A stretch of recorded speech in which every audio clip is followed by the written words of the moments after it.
The ship resembled a gem in space. It wasn't more than a few thousand morbs away, but from the way Opais glinted off the surface and scattered the light rays, Vrij could have sworn it was a jewel. Until he flew the ship closer, that's how it had appeared. It wasn't like the Bulak ships. No, this was shiny, new, gleaming. It had damage, but that wasn't a problem for Vrij, not when he had all his tools. And they wouldn't mind a borrow. He'd borrowed many things. Everything came around again in the end. They were all connected, like the Great Ones used to say. The Great Ones had been back on Lack. Now Lack was lost. Vrij patted his eyes. Think on them later. Now it was time for work. Hard, quick work. He drove his small ship close to the jewel's surface, scanning for the parts he needed. It wouldn't take long. Then he'd be back on his way, gone in a flash. No traces. The scans looked very good. Many power conduits. They wouldn't miss them. He couldn't borrow them if they noticed. He couldn't leave them helpless. But this ship was powerful, strong, redundant. Vrij would borrow, then good fortune would come to them. They would see. They wouldn't even notice. Vrij's shuttle was much too small, much too camouflaged. Ah, Vrij smiled. The perfect spot for borrowing. It wouldn't take long at all. He stopped the shuttle less than 2 morbs from the side of the jewel. He removed one of the 12 identical canisters from his belt. Activating it sent shivers up his back. It was always the same. He grinned. Good sensations. Vrij grabbed his case of tools, and the open way yawned before him. He stepped through into the space. No gravity, no heat. Only cold and empty, like him. No, Vrij wasn't all cold. He was warm sometimes. He got to work cutting through the hard metal of the jewel. It was thicker than he'd thought, took longer to cut. He checked the field holding in his heat, holding in his air.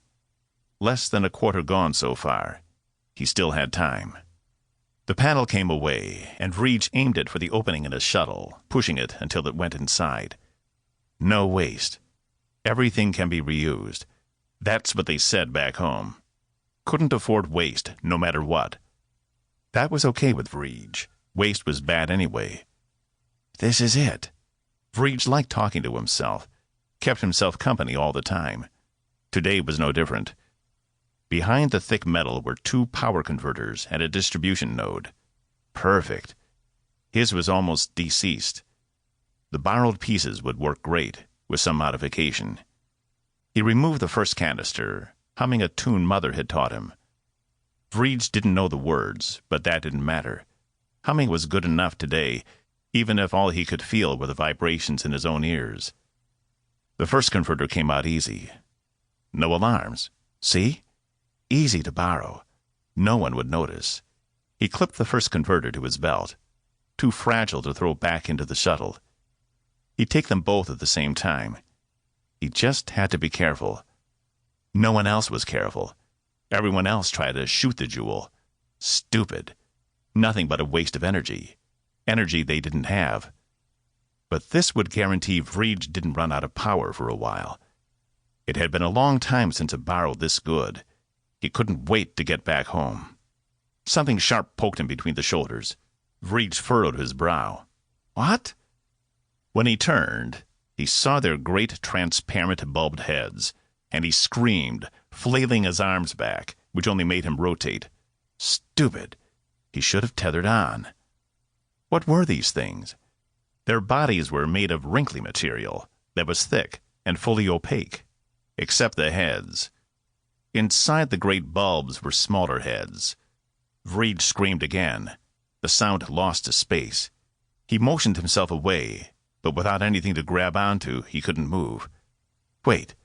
The jewel. Yes, he just... One of them grabbed him with its swollen hand.